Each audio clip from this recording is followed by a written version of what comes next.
Hey everyone, welcome back to our channel. आज मैं आपको बताने वाली हूँ ट्रांजिट वीजा के बारे में कि ट्रांजिट वीजा होता क्या है। साथ ही साथ मैं आपको बताने वाली हूँ types of transit visa, documentation, processing time और क्राइटेरियाज के बारे में। जैसे आप सभी को पता ही है कि ट्रांजिट वीजा को विजिटर वीजा भी कहा ही जाता है। तो सबसे पहले बात करते हैं टाइप्स ऑफ ट्रांजिट वीजा के बारे में। तो सबसे पहला जो है वो एयर साइड ट्रांजिट वीजा है, जिसे हम एयरपोर्ट ट्रांजिट वीजा भी कहते हैं। एंड दूसरा जो है उसे विजिटर ट्रांजिट वीजा कहा जाता है। इफ अगर आप अपनी होम कंट्री से ट्रांजिट वीजा अप्लाई करें तो उसे प्री अप्रूव ट्रांजिट वीजा कहते हैं। एंड इफ अगर आप एयरपोर्ट से डायरेक्टली वीजा अप्लाई करते हैं तो उसे वीजा ऑन अराइवल कहते हैं। अब बात करते हैं कि ट्रांजिट वीजा होता क्या है। फॉर एन एग्जाम्पल अगर मैं आपको समझाऊं तो आपकी फ्लाइट इंडिया से जर्मनी है, बट बीच में अगर आपकी कोई कनेक्टिंग फ्लाइट है, जैसे कि अगर आपका स्टॉप वाया लंदन रहता है कि India to London and London to Germany रहता है, इस केस में ट्रांजिट वीजा लगता है।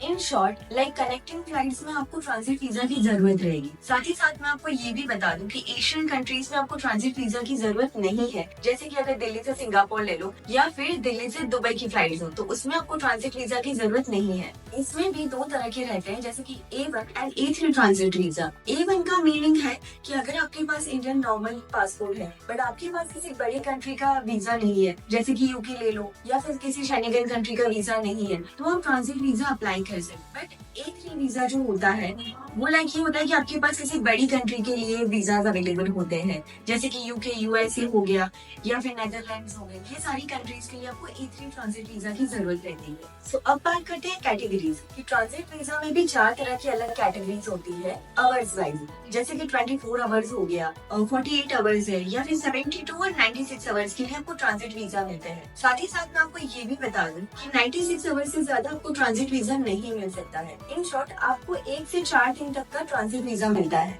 अब बात करते हैं डॉक्यूमेंटेशन के बारे में कि आपको कौन से डॉक्यूमेंट्स की जरूरत रहेगी। सबसे पहला है आपका पासपोर्ट, दूसरा है आप जिस कंट्री में जा रहे हैं वहाँ का वीजा। इफ अगर आपकी कोई कनेक्टिंग फ्लाइट है तो आपको राउंड ट्रिप टिकट चाहिए होगी। एंड इफ अगर वीजा ऑन अराइवल है तो आपको वहाँ का इन्विटेशन लेटर चाहिए होगा।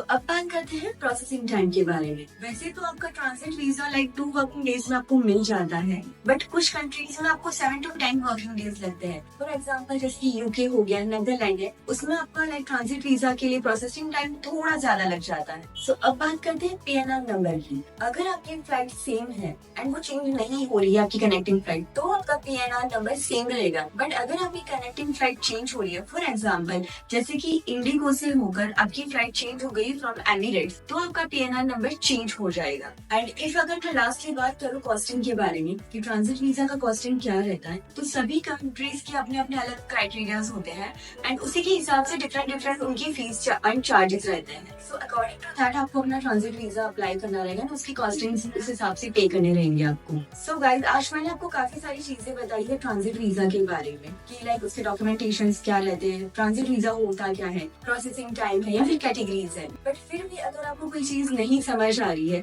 तो आप मुझे कमेंट सेक्शन में भी अपने क्वेश्चन रेज करके या कुछ भी आपको डाउट डिफिकल्टीज होती है तो आप हमें पूछ सकते हैं। एंड ऐसी ही मोर इन्फॉर्मेटिव वीडियो के लिए हमारे साथ हमारी एडिबल चैनल पे बने रहे। Stay tuned, stay update.